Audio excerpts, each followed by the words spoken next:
আসসালামু আলাইকুম, সবাইকে স্বাগতম। প্রিয় শিক্ষার্থী বন্ধুরা, আজকে আমি এই যে হেক্সাডেসিমেল থেকে দশমিক সংখ্যায় রূপান্তরের ক্ষেত্রে বিশেষ করে আমি 2 থেকে 3টা অঙ্ক 3 ধরনের করে দেখাবো কিভাবে খুব সহজেই হেক্সাডেসিমেল থেকে দশমিক সংখ্যায় রূপান্তর করা যায়।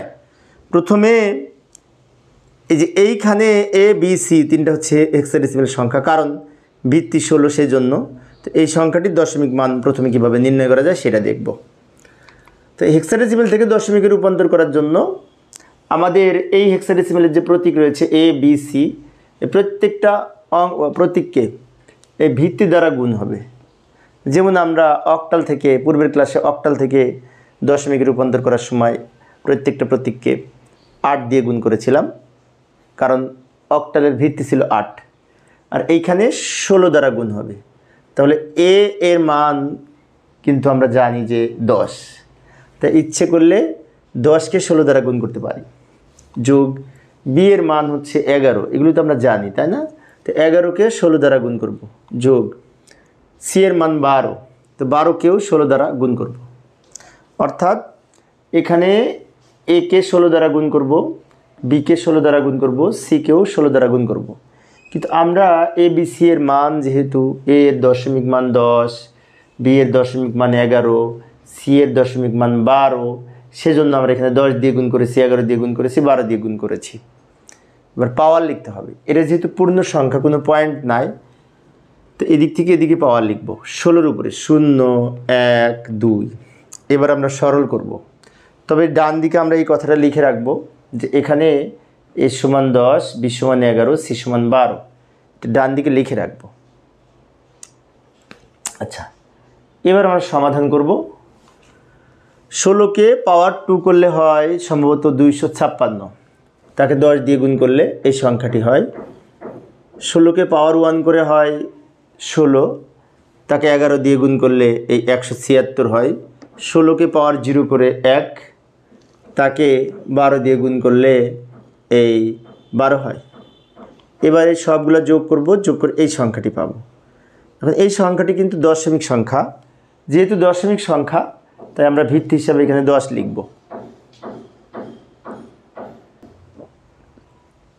তো আমরা আর একটা অঙ্ক দেখি, বোর্ডে এসেছিল এই ধরনের একটা অঙ্ক। এই যে রাজশাহী বোর্ড 2019 সালে 5BD, এটা হেক্সাডেসিমেল সংখ্যা, এটার দশমিক মান কত? রাজশাহী বোর্ড 2019 সালে প্রশ্নটি এসেছিল। এই প্রশ্নটার সমাধান করে দেখব। এইখানে এই যে লক্ষ্য করি, প্রশ্নটা লিখে নিলাম। তো কি করব? 5কে 16 দ্বারা গুণ করব, পূর্বের মতো। যোগ এই ডি এর মান 13, তো 13কে 16 দ্বারা গুণ করব। যোগ 7কেও 16 দ্বারা গুণ করব। একটু দ্রুত বললাম সময় সেভ করার জন্য। এবার পাওয়ার লিখব। এই 16-র উপরে 0, 1, 2 সরল করব। 16কে পাওয়ার 2 করলে যা হয় তাকে 5 দিয়ে গুণ করলে এই সংখ্যাটি পাবো। 16কে পাওয়ার 1 করে 13 দিয়ে গুণ করলে এই সংখ্যাটি পাবো। 16কে পাওয়ার 0 করলে 1, তাকে 7 দিয়ে গুণ করলে এই সংখ্যাটি পাবো। সবগুলো যোগ করলে এই সংখ্যাটি পাবো। তো এটা হচ্ছে দশমিক সংখ্যা, তাই না? তো একই ধরনের অঙ্ক আমি 2টা দেখিয়েছি। এবার পয়েন্টযুক্ত সংখ্যার একটা দেখাবো। যদি পয়েন্ট থাকে, এই যে 0.6 BC, তো এটা পয়েন্টযুক্ত সংখ্যা, মানে ভগ্নাংশ সংখ্যা। তো এটা কীভাবে সমাধান করব? যাই সমাধানের চেষ্টা করি। এই যে প্রথমে এই 6কে বেজ 16 দ্বারা গুণ করব। যোগ বি এর মান কত? 11, বিও লিখতে পারি, 11ও লিখতে পারি। 11কে 16 দ্বারা গুণ করব। যোগ সি এর মান 12কে 16 দ্বারা গুণ করব। এবার পাওয়ার লিখব। এখন এটা তো পয়েন্ট আছে, যেহেতু পয়েন্টযুক্ত সংখ্যা, ভগ্নাংশ সংখ্যার এই দিক থেকে পাওয়ার লিখতে লিখতে ওদিকে যাব, প্রত্যেকটা 16-র উপরে, এবং -1 দিয়ে শুরু হবে। যেমন এই যে -1, -2, -3। এবার আমরা সরল করব। এখানে ছোট্ট করে লিখে রাখতে পারি, বি এর মান 11, সি এর মান 12, এটা লিখে রাখবো। সরল করব। সরল করার সময় 16 - 1 পাওয়ার করে 6 দিয়ে গুণ করলে এই সংখ্যাটি হবে। এই পাওয়ারটা অবশ্য ক্যালকুলেটর ব্যবহার করে করব। পাওয়ার তো আমরা করতে পারি সবাই, তাই না? আবার এখানে 16-র উপরে -2 পাওয়ার করে 11 দিয়ে গুণ করলে এই সংখ্যাটি পাবো। এর আরও পরে সংখ্যা ছিল, কিন্তু আমি পয়েন্টের পরে 4 সংখ্যা লিখেছি। পয়েন্টের পরে আরও সংখ্যা ছিল। 16কে -3 পাওয়ার করে 12 দিয়ে গুণ করলে এই সংখ্যাটি হবে। এখানে আরও সংখ্যা আছে, কিন্তু পয়েন্টের পরে আমি 4 সংখ্যা লিখেছি। এবার এগুলো যোগ করব, তাই না? যোগ করলে এই সংখ্যাটি পাব, যেটি 10 ভিত্তিক দশমিক সংখ্যা। তো আমরা পয়েন্টযুক্ত সংখ্যা দেখলাম, পূর্ণ সংখ্যা দেখলাম। এখন যদি এরকম হয় যে একই সংখ্যার মধ্যে পয়েন্টও আছে, পূর্ণ সংখ্যাও আছে, তাহলে কিভাবে করব? এবার সেই ধরনের একটা সংখ্যা দেখব। এই যে এই প্রশ্নটা সম্ভবত কোন বোর্ডের জন্য এসেছিল, সম্ভবত 2023-এর কোন বোর্ডের জন্য এই প্রশ্নটি এসেছিল। সেখানে বলা ছিল রাজুর ক্রয়কৃত বইয়ের মূল্য ABC.DE হেক্সাডেসিমাল সংখ্যা, এটা দশমিক মান নির্ণয় করো। এটা বোর্ড পরীক্ষা এসেছিল। তা এখানে পয়েন্টের পূর্বে পূর্ণ সংখ্যা ABC আর পয়েন্টের পরে DE ভগ্নাংশ সংখ্যা। তো যাই, এখানে এগুলির মান তো আমরা জানি, তাই না? এর মান 12, এর মানে 10, বি এর মানে 11, সি এর মান 12, ডি এর মান 13, ই এর মান 14, এগুলি তো আমরা পারি। সেই জন্য এই 10কে এর মান 10, 10কে 16 দ্বারা গুণ করব, যোগ বি এর মান 11, 11কে 16 দ্বারা গুণ করব, প্লাস সি এর মান 12, 12কেও 16 দ্বারা গুণ করব।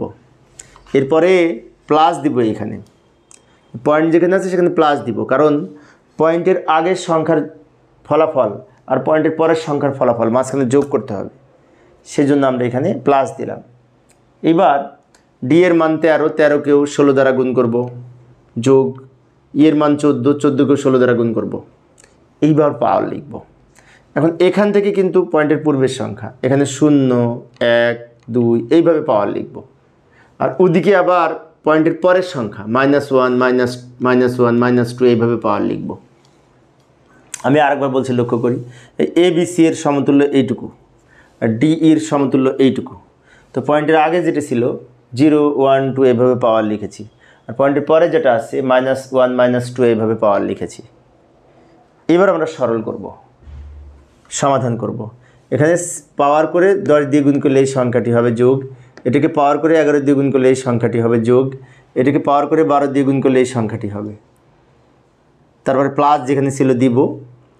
এবার এখানে -1 পাওয়ার করে 13 দিয়ে গুণ করলে এই সংখ্যাটি হবে। পয়েন্টের পরে আরও সংখ্যা ছিল, আমি 4 সংখ্যা লিখেছি।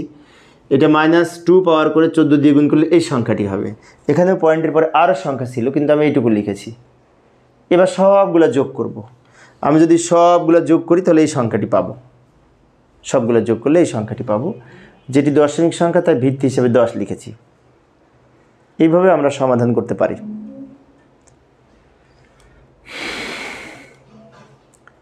তো প্রিয় শিক্ষার্থী বন্ধুরা, এই ছিল আমার আজকের আলোচনার বিষয়। তবে এখানে আমরা এই যেভাবে একটু লিখে রাখবো, এর মান 10, বি এর মান 11, সি এর মান 12, ডি এর মান 13, ই এর মান 14, এগুলি লিখে রাখবো। উপরে জায়গা নাই, তাই আমি নিচে লিখেছি। তো আমরা এবার আজকে যে আলোচনা করেছি পূর্ণ সংখ্যা, ভগ্নাংশ সংখ্যা, আবার এটাতে পূর্ণ সংখ্যা, ভগ্নাংশ সংখ্যা একসাথে ছিল। এবার আমি একটি বাড়ির কাজ দিব তোমাদের। আজকের আলোচনার পরিপ্রেক্ষিতে একটি অঙ্ক আমি দিচ্ছি, যেটা সমাধান করে উত্তর কত হবে তোমরা কমেন্টসে জানানোর চেষ্টা করবে। তো আশা করি তোমরা পারবে। যাই বাড়ির কাজটা দেখি। এই যে এই সংখ্যাটি, এটার জন্য কোন বোর্ডে এসেছিল, কিন্তু এটা সম্ভবত 2024-এ কোন বোর্ডে এই প্রশ্নটি এসেছিল। 4D.3C, এটা হেক্সাডেসিমাল সংখ্যা। এইটার দশমিক মান কত হবে? বোর্ডের অঙ্ক কিন্তু এটা। উত্তর কত হবে কমেন্টসে জানানোর চেষ্টা করবে। আশা করি তোমরা পারবে। তো পরিশেষে সবাই ভালো থাকবে এবং সুস্থ থাকবে, এই কামনায় খোদা।